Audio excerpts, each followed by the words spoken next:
स्वामी विवेकानंद ने कहा था, विचार इंसान को महान बनाते हैं और विचार ही इंसान को नीचे गिराते हैं। हम वो हैं जो हमें हमारी सोच ने बनाया है, हमारी फिक्र ने बनाया है। इसीलिए इस बात का ख्याल रखिए कि आपकी सोच, आपकी फिक्र सही रहे, खास तौर पर देश के युवाओं की, क्योंकि हमारा देश एक युवा नौजवान देश है।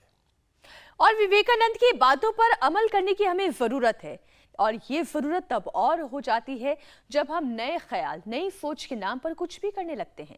सुनने में आज के यंगस्टर्स को मेरी बातें बुरी लग सकती हैं, लेकिन हकीकत यही है कि ज्यादातर युवा वक्त पर नाश्ता नहीं करते, उनके खाने पीने और सोने का कोई रूटीन नहीं है। क्या खा रहे हैं, कब खा रहे हैं, हेल्दी है भी या नहीं, कोई फिक्र नहीं। फिजिकल एक्टिविटी तो दूर की बात है। ठीक कहा मीनाक्षी आपने। युवाओं की सेहत इस वक्त देश के लिए सबसे बड़ा कंसर्न है, खासकर उन युवाओं को लेकर भी जो रेगुलर फिजिकल एक्टिविटी करते हैं, एथलीट की तरह बॉडी बनाने की तमन्ना रखते हैं, लेकिन कई बार जल्दबाजी, गलत ट्रेनिंग और गलत डाइट के चक्कर में बीमार पड़ जाते हैं। यहाँ वाले युवाओं को छोड़ करके, है ना। यंगस्टर्स को दो बातें साफ साफ बहुत समझ लेने की जरूरत है।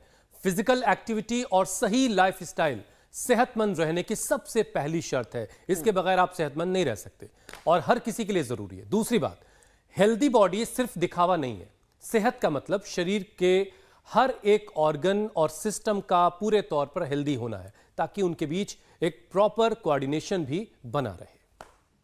और ये प्रॉपर कोऑर्डिनेशन नहीं बनने की वजह है 35 से 49 साल के 84% लोग जो स्ट्रेस की गिरफ्त में हैं। तो वहीं 40 की उम्र आते आते 40% लोग हार्ट के मरीज बन जाते हैं। 18 से 35 साल के बीच के लोग 73% डायबिटीज और हाइपरटेंशन के शिकार हैं, और तो और हर 4 में से एक टीनेजर डिप्रेशन लिए घूम रहा है।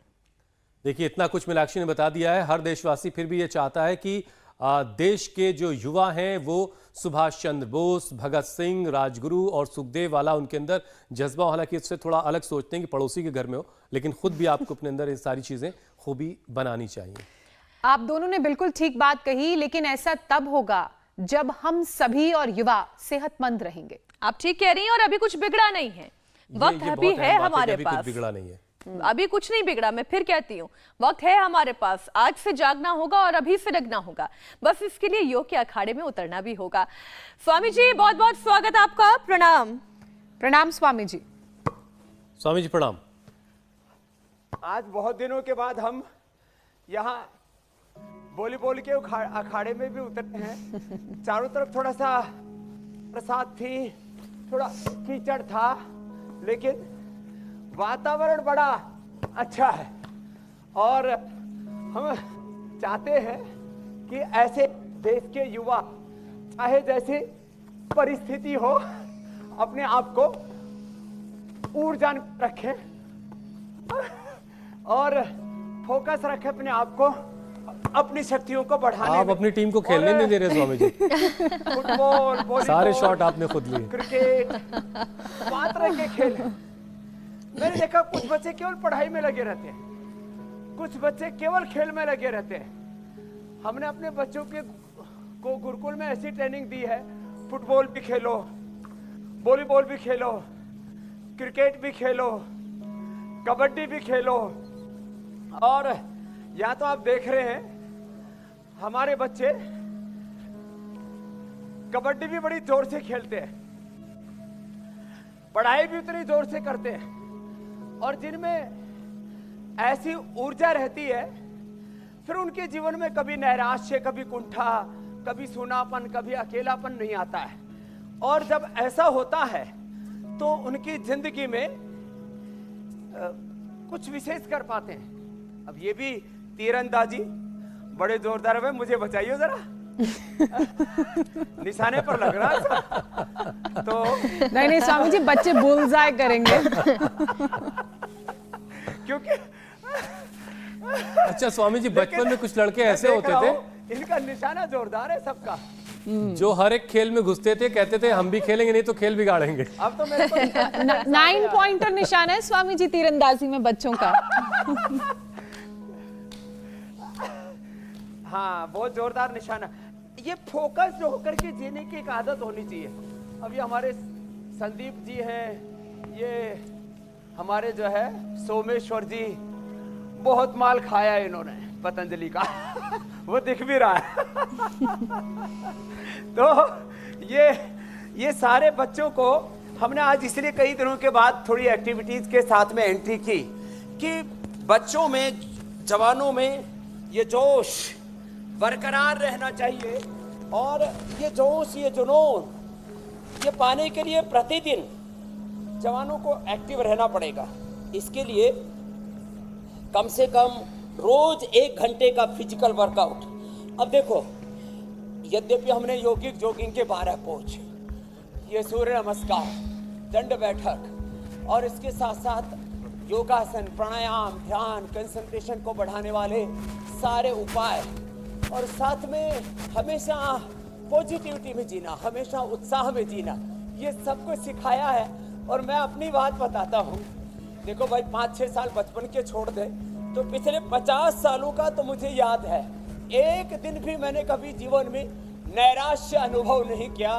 मेरे भाई हुसैन जी, मेरी बहन ज्योत्सना जी, मीनाक्षी जी, ये बहुत बड़ी बात है स्वामी जी जो आपने कही। और जिन तस्वीरों के साथ आज कार्यक्रम की शुरुआत हुई वो आज की नौजवान पीढ़ी के लिए बहुत ज़रूरी भी थी, क्योंकि आज की पीढ़ी जो है स्वामी जी, उसका लाइफस्टाइल और उसका खान पान ठीक नहीं है, और उसकी वजह से बहुत सारी बीमारियां बहुत कम उम्र में ये लोग नौजवान हमारे पाल ले रहे हैं, अपने शरीर में मेहमान बना ले रहे हैं। तो आज की पीढ़ी इसको कहाँ स्वामी जी सुधार की ज़रूरत है, किन किन पहलुओं पर नई पीढ़ी को काम करने की ज़रूरत है, एक एक करके ज़रा आप समझाइए ज़रा। और योगाभ्यास तो करवा ही रहे हैं आप। तो एक तो ये जो आज मैं पूरा पैकेज बता रहा हूँ ना, ये 10 मिनट में हो जाता है। योगिक जॉगिंग, सूर्य नमस्कार, दंड बैठक भी पूरी लगाने वाला हूँ। और फिर अपनी रुचि के अनुसार, जैसे हमारे संदीप जी, सोमेश्वर जी, विश्वदेव जी और ये जो बच्चे हैं अलग अलग एक्टिविटीज में, जैसे यहाँ पर इनको देख रहे हैं आप, ये सब कुछ है ना, जीवन को हमेशा आह्लाद से, उल्लास से, प्रसन्नता से भरे रखने के लिए जरूरी है। कुछ लोग 10 बाई 10 के ऑफिस में, 15 बाई 20 के स्टूडियो में घुट घुट करके जी रहे हैं। स्वामी जी हमारा बहुत बड़ा स्टूडियो है। घरों की चारदीवारियों में, कुछ लोग स्कूलों की चारदीवारियों में, कुछ लोग ऑफिसों की। मैं आपके लिए नहीं कह रहा, हुसैन आप उन कुछ लोगों में नहीं है। तो जहाँ मैंने कुछ का बोला, सबका नहीं बोला। देखो, और इंडिया टीवी तो एक बहुत ही पॉजिटिव चैनल है, खबरें ज़्यादा, शोर कम है।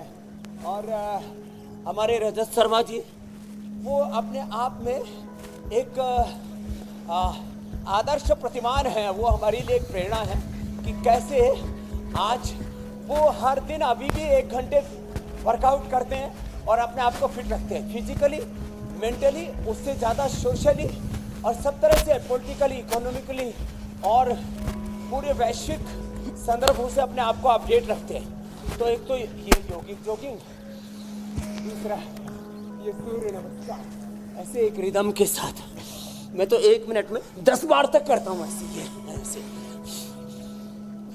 1 2 3 4 5 6 7 8 9 10 11 स्वामी जी हम तो 3 तक ही आए थे। आपका 12। तो सुपर एनर्जी रहनी चाहिए। देखो, इसलिए तो मेरी बायोलॉजिकल एज 25 है अभी भी। तो मैं रोज ऐसे दंड बैठक लगाता हूँ, ये ऐसे, ये फिर ऐसे, ये ऐसे, ये फ्लेक्सिबिलिटी, ये फिटनेस, और फिर कम से कम ये 2 अभ्यास। एक तो साधारण दंड। देखो, आज बात चूंकि नौजवानों की हो रही है ज्योत्सना और मीनाक्षी, इसलिए स्वामी जी का जो पूरा जोश है वो बिल्कुल नौजवानों वाला है, और ऐसा ही जोश और जज्बा हमारे नौजवानों में दिखना चाहिए। लेकिन स्वामी जी, 40 साल से कम उम्र के लोगों में, नौजवानों में जिनको कहते हैं, हार्ट अटैक के केस बढ़ रहे हैं। बताइए, नई उसी उम्र है और दिल कमजोर सा लिए बैठे हैं, क्या होगा ऐसे? देश का भविष्य कैसे ऐसे मजबूत रहेगा? तो स्वामी जी, कई बार हम लोगों ने इस बात पर चर्चा भी पहले भी की है कि आखिर क्यों नौजवानों के दिल कमजोर हो रहे हैं, इनको कैसे मजबूत किया जाए? एक तो उनको ना दंड बैठक तो से लगेगी नहीं। बहुत से लोग जवाने में बुढ़ापे का आनंद ले रहे हैं। बहुत प्रोग्रेसिव हो गया बुढ़ापा भी, तो कम से कम भुजंगासन करें धीरे धीरे 10 बार से शुरू करके। सर्दी में गर्मी का मजा सुना था स्वामी जी, ये जवानी में बुढ़ापे की सजा है दरअसल ये उनके लिए। स्वामी जी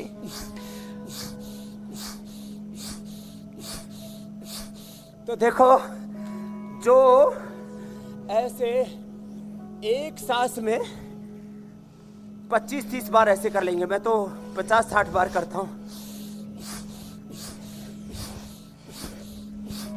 चलो जो स्पीड मैच करने की कोशिश करें। इतना ना कर सके तो कम से कम बॉडी वार्म अप हो रही है। कुछ लोग मेरे से कहते हैं, स्वामी जी आप बोलते भी रहते हो, दौड़ते भी रहते हो, खेलते भी रहते हो, योग भी करते रहते हो, आपकी सांस नहीं उखड़ती? मैंने कहा सांस उखड़े हमारे शत्रुओं की, योगियों की क्यों उखड़ेगी सांस? लेकिन रोगियों की उखड़ेगी। लेकिन ये पॉइंट है स्वामी जी, वाकई तो ये एक्सरसाइज करते करते बोलना, दौड़ते दौड़ते बोलना आसान बात नहीं है। और रिदम नहीं टूटना चाहिए। बिल्कुल। और देखो इसके लिए ये भुजंगासन, और एक बहुत ही महत्वपूर्ण है गोमुखासन। जो गोमुखासन न कर पाए वो ये कर ले, ऐसे ऐसे।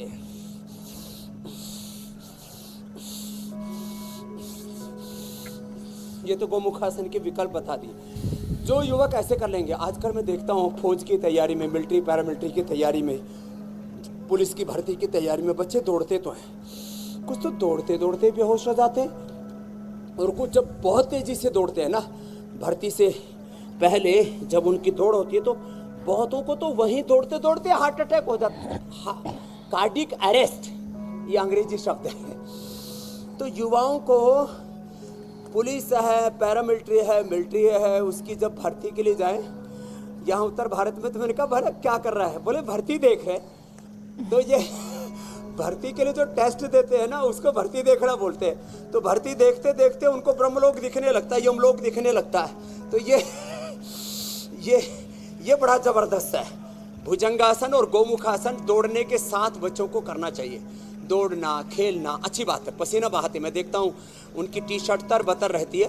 जब भी मैं दिल्ली की तरफ कभी गाड़ी से आता हूँ या योगग्राम निरामयम में इधर यात्रा पर रहता हूँ, तो मैं देखता हूँ सुबह शाम बच्चे दौड़ते हैं, अच्छी बात है।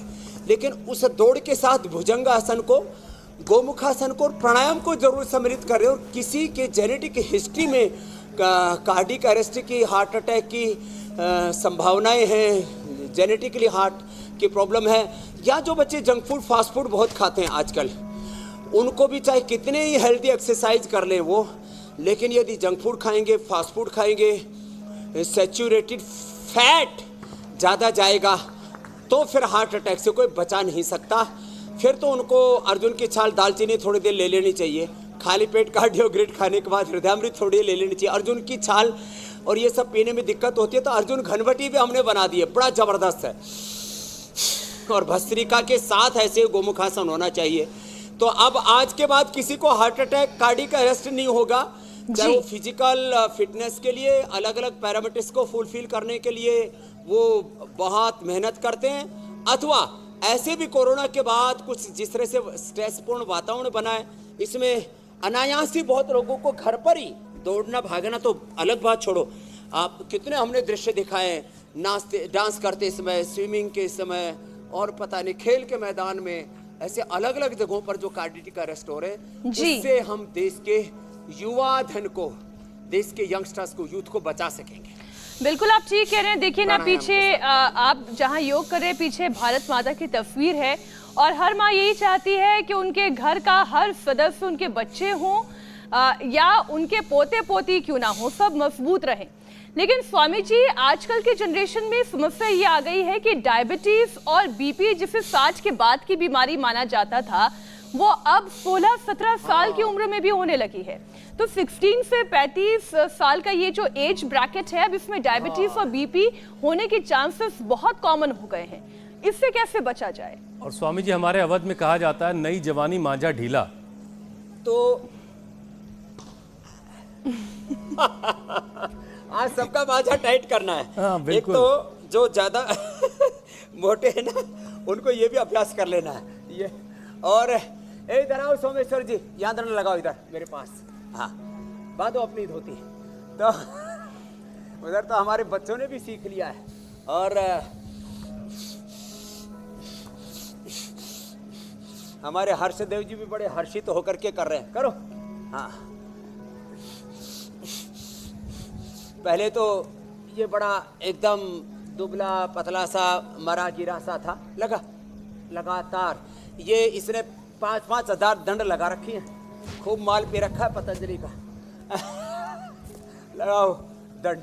तो जवानों को तो ये कार्यक्रम करना चाहिए जो सोमेश्वर कर रहे हैं। और थोड़ा सा ये और थोड़ा ये अभ्यास, ये अच्छा रहता है। इससे ना पेनक्रियाज एक्टिवेट हो जाता है। सिद्ध कोणासन से, चक्की आसन से, वैसे ओबेसिटी के लिए भी कराते हैं।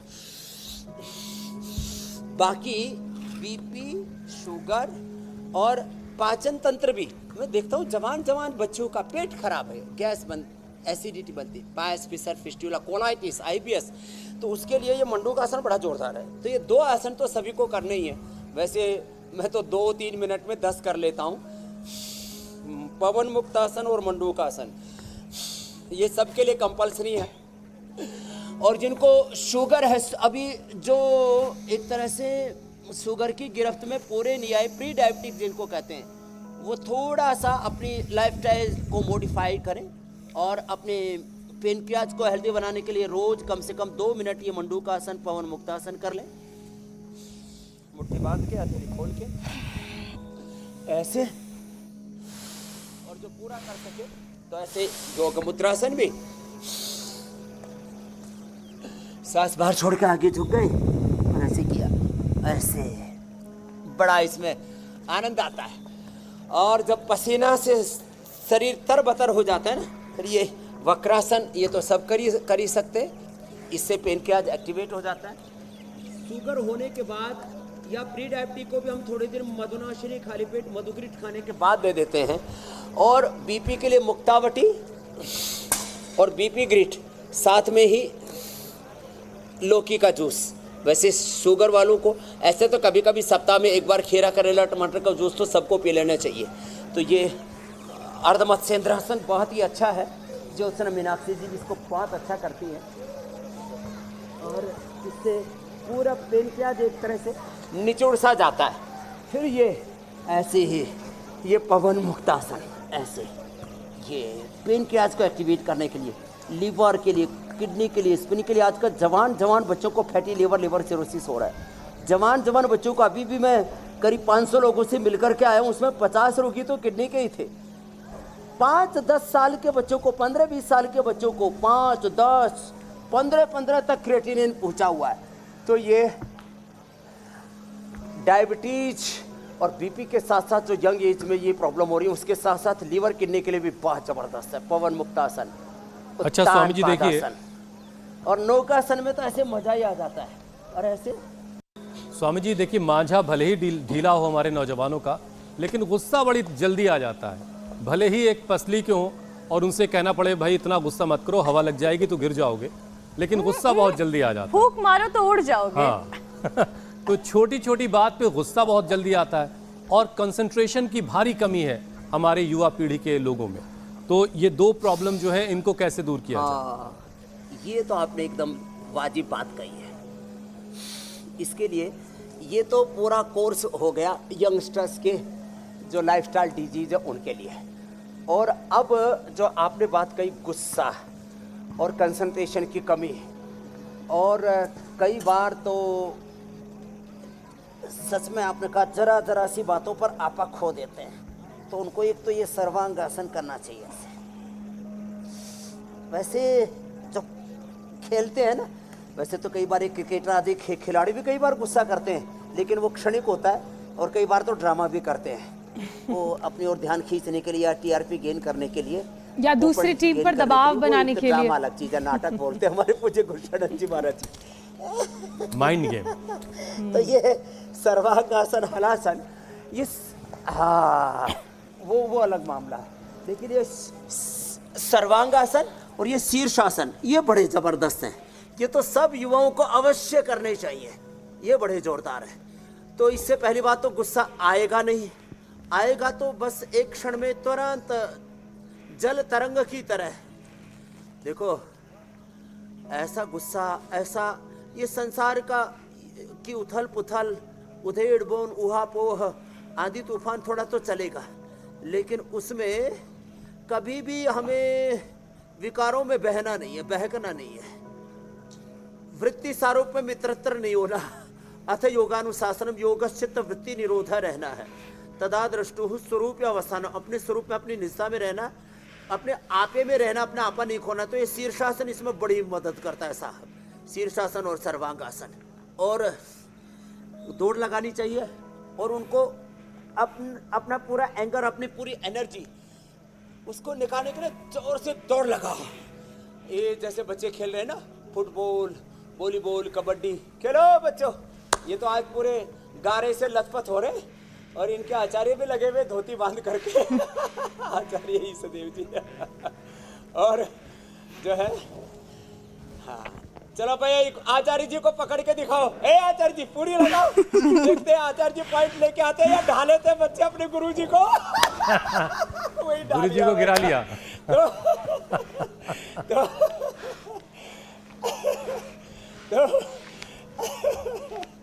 तो ये ठीक है मामला, ऐसे रहना चाहिए जिंदगी में, जोश जुनून रहना चाहिए, हंसते खेलते मुस्कुराते रहना चाहिए। अब गुरुजी भी कोशिश कर रहे हैं कि इसको ढाए, लेकिन वो काबू में आएगा नहीं। बहुत जवान लड़का है। ऐसे तो हमारे आचार्य भी बुढ़े नहीं है। तो ए पकड़ो मारो तो आउट गया। तो खैर ऐसे जिंदगी में ना कुछ लोग मैं देखता हूँ, जरा सा किसी को थोड़ी शोहरत मिल जाए, कुछ थोड़ा बड़ा सा एंकर हो जाए, प्राइम टाइम पर न्यूज पढ़ने लग जाए, थोड़ा कोई एमएलए एमपी का चुनाव जीत जाए, किसी के पास 2 रुपए थोड़े ज़्यादा हो जाए, तो आदमी ऐसे कुछ अलग ही एंटसी में आ जाता है। आदमी को हमेशा मस्त रहना चाहिए। तो फिर जिंदगी में स्वामी जी आपके पास 2 रुपए ज्यादा आया नहीं फिर लग रहा है। हिसाब से हंसा करो भाई। बड़ा पड़ गया, अपनी ऐसी तैसी कराए, अपना आनंद, अपने आनंद में कोई दखल नहीं होना चाहिए। जी मेरे भाई, मैं कह रहा हूँ आपके पास 2 रुपए ज्यादा नहीं आया अभी लग रहा है, और शोहरत भी अभी उतनी नहीं हुई है।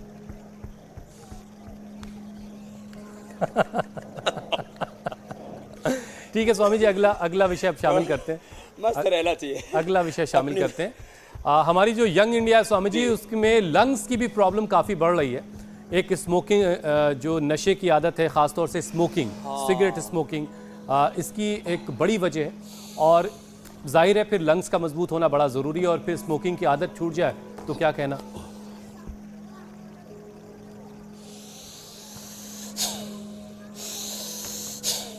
जवानों के लिए, यूथ वाला बता रहा हूँ। चलो बैठो इधर आओ। अब यहीं बैठो, कोई बात नहीं, आने दे, पसीने तो आ रहे। हाँ तो बदमाशन लगता है। आज परीक्षा होगी इसकी। लग तो गया।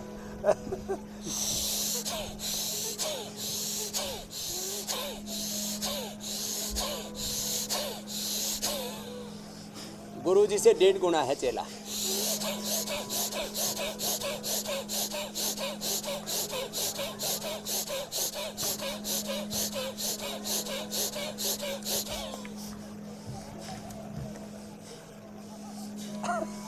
हाँ मैं देख रहा था, मैंने कहा चेले को सांस भी आ रहा है या किस्तों में ले रहा है। ठीक है अभी।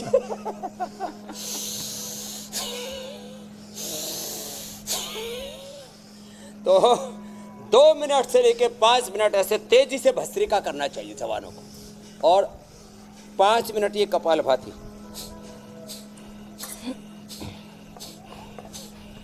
कपालभाति करो, मैं अनुलोम विलोम करता हूँ। ये 3 प्राणायाम जरूर करने चाहिए। और जिनको अस्थमा रहता है, थोड़ा कफ कोल्ड रहता है, रेस्पिरेटरी सिस्टम उतना स्ट्रॉन्ग नहीं है, तो उनको अनुलोम विलोम के साथ साथ, अनुलोम विलोम तो मीनाक्षी जोशीना जी कर लेंगे, मैं उज्जाई करके बताता हूँ। पूरा लेना, पूरा छोड़ना, लगभग 5 सेकंड लेने में, 5 सेकंड छोड़ने में। फिर गले को टाइट करके ना से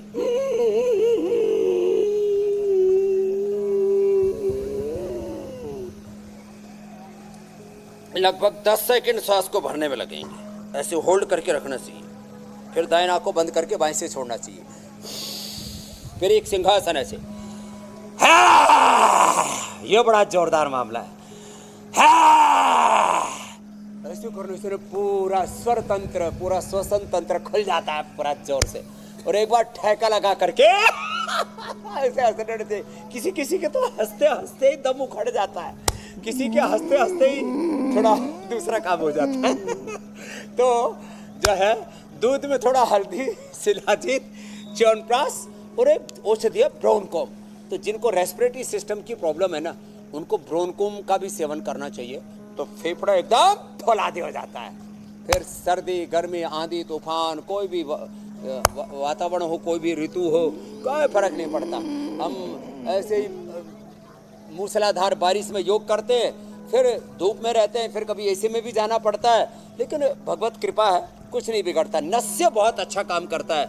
जिनको कफ अंदर जमा हो जाता है ना, यहाँ यहाँ यहाँ यहाँ, और ये फिर कफ जमा होकर के कांठे पैदा करता है, कफ जमा होकर के फिर मोटापा पैदा करता है, कफ ज़्यादा बढ़ जाता है तो फिर यही कहीं पर क्लोट्स पैदा करता है। तो कफ को कंट्रोल करने के लिए गर्म पानी पीना, श्वासारी का काढ़ा, पंचकोल का काढ़ा, श्वासारी अवलेह भी अब तो हमने एक नया प्रोडक्ट इंट्रोड्यूस कर दिया। तो अब दमा से किसी का दम नहीं निकलेगा, दवा एकदम मिटेगा। नहीं तो लोग बोलते थे दमा दम के साथ ही जाएगा, छोटे छोटे बच्चों को स्टार्ट हो जाता है ये सब ब्रोंकल प्रॉब्लम। अच्छा स्वामी जी, अब कंसंट्रेशन की बात कर लेते हैं। इसका जिक्र थोड़ी देर पहले हुसैन ने किया था, इसको थोड़ा सा और हम इलैबोरेट करते हैं। वो बहुत स्वामी जी, ध्यान का भटक जाना, लक्ष्य से दूर हो जाना युवाओं की बड़ी प्रॉब्लम है।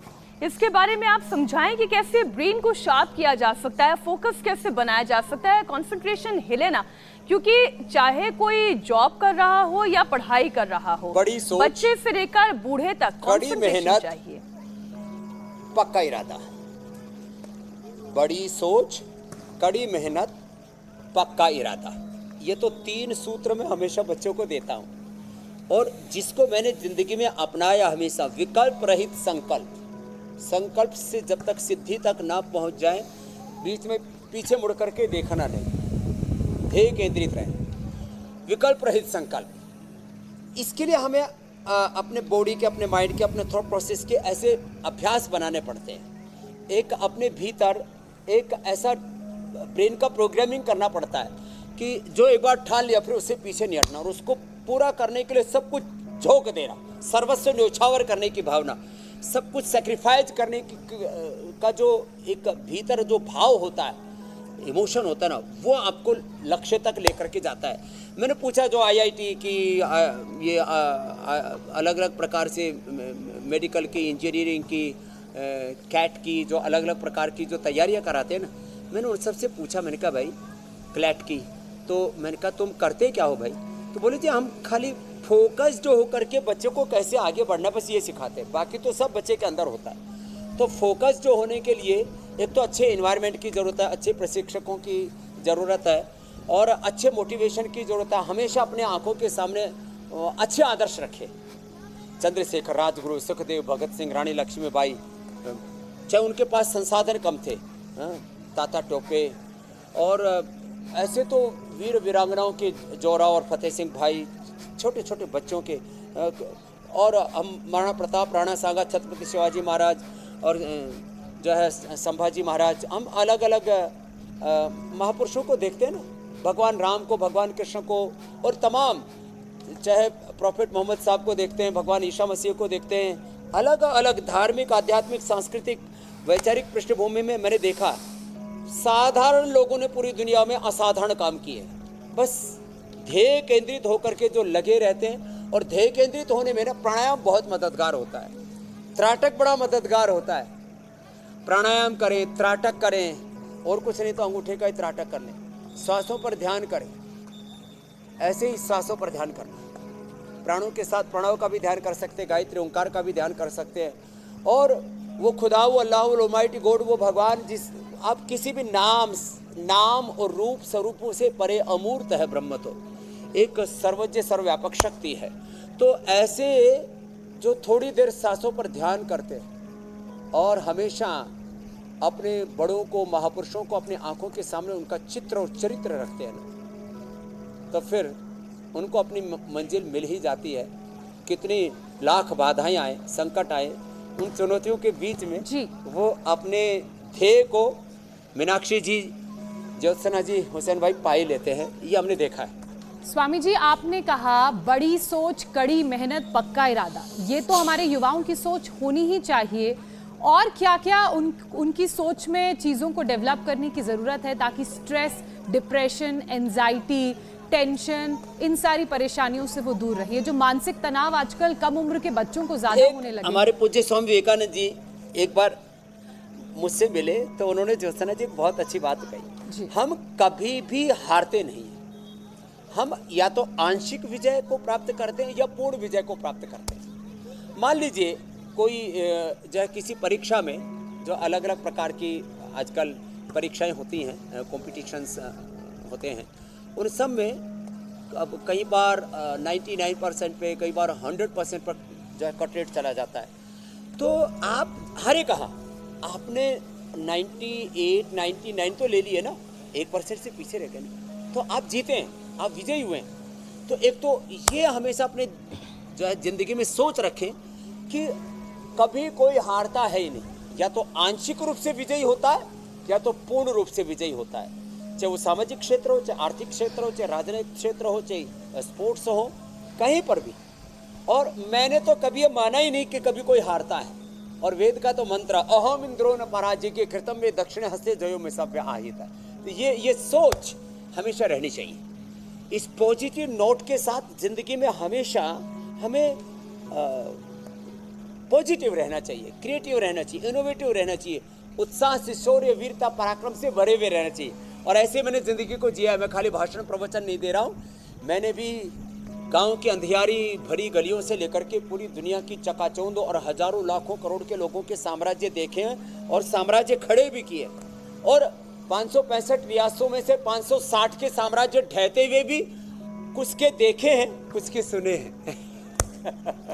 अच्छा स्वामी जी, देखिए तो आजकल जो जमाना हिम्मत सोशल हार मीडिया गया, का है और वो ढह गया। हमारे यंगस्टर्स सोशल मीडिया पे बहुत हैं। अब ये सोशल मीडिया एक ऐसी तरह की ताकत है कि इसका पॉजिटिव इस्तेमाल भी होता है और नेगेटिव इस्तेमाल भी होता है। अब इनके बीच बैलेंस बनाना बड़ा ज़रूरी है। अब ये बैलेंस कैसे बनाया जाए, ये भी ज़रा नौजवानों को समझाइए।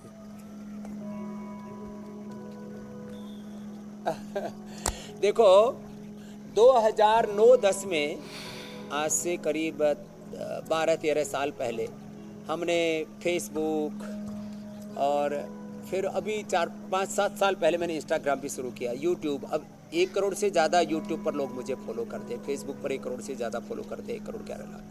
इंडिया टीवी को तो 5 करोड़ से ज़्यादा लोग जो है सोशल मीडिया पर फॉलो करते हैं। तो ये चीज़ एक दिन में नहीं हो जाती। जो भी आप जिस भी मुकाम पर कोई व्यक्ति पहुंचा है, एक स्टेप्स है, सीढ़ियाँ हैं।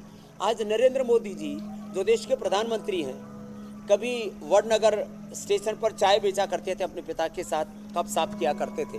और वो चलो उसके बारे में कुछ लोग कंट्रोवर्सी भी खड़ी करें तो आरएसएस के कार्यालयों में झाड़ू लगाने का काम, दरी बिछाने का काम, और जो संघ के बड़ों ने कह दिया उस काम को बस ऑर्डर इज ऑर्डर, बस उसको सर्वस्व मान करके उसको निभाया। बिना चुनाव लड़े जो है मुख्यमंत्री बन गए थे। और फिर कहाँ यूपी से गुजरात से उत्तर प्रदेश में यूपी भगवान विश्वनाथ की नगरी से आकर के देश के प्रधानमंत्री बन गए। तो अब्दुल कलाम साहब को के साथ मैंने बहुत करीबी से उनको देखा, पतंजलि में भी आए थे, मैं भी उनके कार्यकाल में 2 बार राष्ट्रपति भवन में शिविर लगाया। हम लोग कभी सोच भी नहीं सकते थे हम कभी राष्ट्रपति भवन में घुस पाएंगे।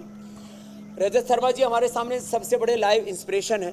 कहाँ एक परिवार में 5-7 भाई एक ही कमरे के अंदर रहना, कभी एक समय खा लेना, कभी तो भूखा भी सो जाना, और आज देश का सबसे बड़ा न्यूज़ चैनल खड़ा किया और क्रेडिबिलिटी खड़ी की।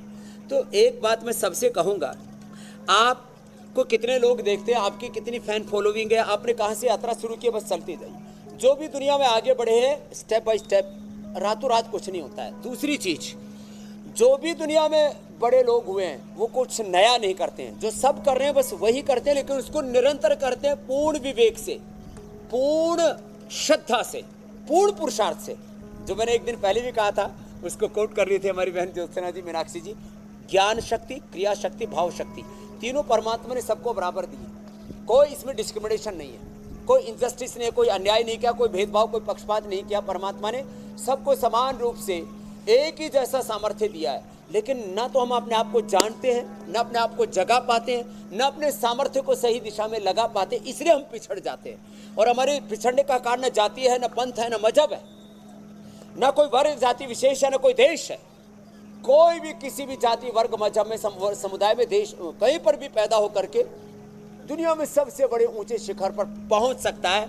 ये सोच हमारी हमेशा रहनी चाहिए। और इसी सोच से स्वामी रामदेव आज जहां पहुंचा है वहां पहुंचा है। इसी सोच ने रजत शर्मा जी को रजत शर्मा बनाया। इसी सोच ने हुसैन भाई को, मीनाक्षी को, ज्योत्सना जी को आज देश का जो है एक फेमस एंकर बनाने के साथ साथ एक अच्छा योगी, कर्मयोगी भी यानी स्वामी जी हमारी विजय के कारण भी हम हैं, और अगर हमारी पराजय होती है, हम कामयाब नहीं हो पाते हैं, तो उसके कारण भी हम खुद ही हैं।